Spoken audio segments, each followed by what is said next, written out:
ജോബിൻ്റെ പുസ്തകം 11-ാം അധ്യായത്തിൽ 16-ാമത്തെ വാക്യം ധ്യാനിക്കാം. നിന്റെ ദുരിതങ്ങൾ നീ വിസ്മരിക്കും, ഒഴുകിപ്പോയ ജലം പോലെയേ നീ അതിനെ ഓർക്കുകയുള്ളൂ.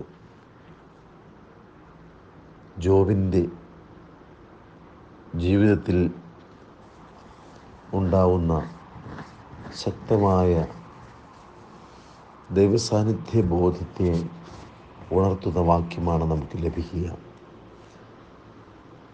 നന്മ ചെയ്യുന്ന മനുഷ്യനെ ദൈവം ഒരിക്കലും മറക്കുകയില്ല.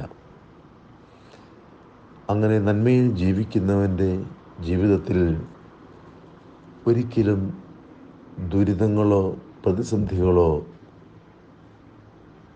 വന്നാൽ അത് എന്നേക്കുമായി നിലനിൽക്കുകയില്ല.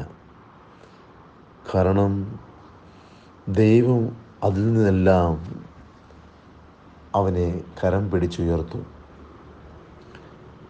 കണ്ണീരോടെ പ്രാർത്ഥിക്കുന്നവനിൽ, കണ്ണീരോടെ യാചിക്കുന്നവനിൽ ദൈവത്തിൻ്റെ സാന്നിധ്യം നിറഞ്ഞു നിൽക്കുന്നു. ആ ദൈവാശ്രയ ബോധവും ദൈവസാന്നിധ്യവും അവനെ പൂർണ്ണമായും ദുരിതത്തിൽ നിന്ന് അവനെ പൊക്കിയെടുക്കുന്നു. നിൻ്റെ ജീവിതത്തിൽ ഇതേ അനുഭവം ഉണ്ടായെന്ന് വരാം. ഈ ദൈവാശ്രയ ബോധത്തോടെ ഉറച്ച് വിശ്വസിച്ച് മുന്നോട്ട് പോകുമ്പോൾ ദൈവം തന്നെ നിന്നിൽ ഇടപെട്ട് നിൻ്റെ ദുരിതങ്ങൾ അകറ്റിത്തരും.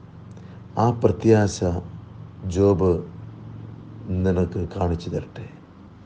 ദൈവം നിന്നെ അനുഗ്രഹിക്കട്ടെ. പിതാവിൻ്റെയും പുത്രൻ്റെയും പരിശുദ്ധന്മാരുടെ നാമത്തിൽ നീ ദൈവത്തിൻ്റെ കൃപയിൽ സന്തോഷിക്കുന്നവനായി മാറട്ടെ.